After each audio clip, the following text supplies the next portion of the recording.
พี่น้องบ้านเรามาเที่ยวสวนตาดเงินเนาะเดี๋ยวมุมเดิม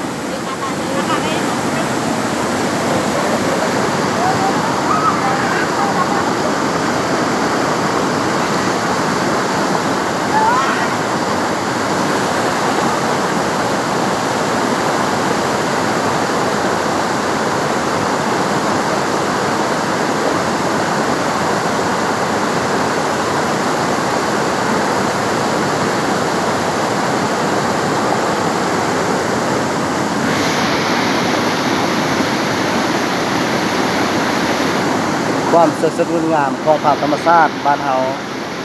มาเที่ยวชมกันนะพี่น้องเด้อเลยมีเวลา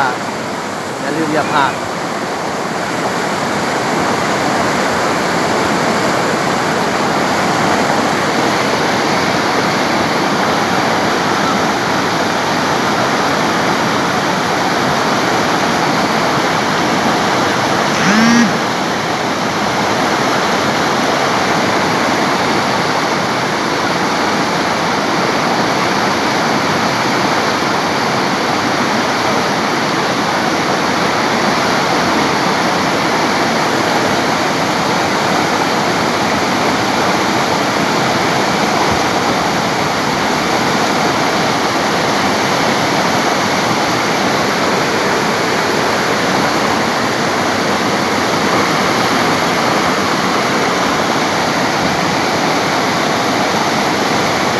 เฮ้ย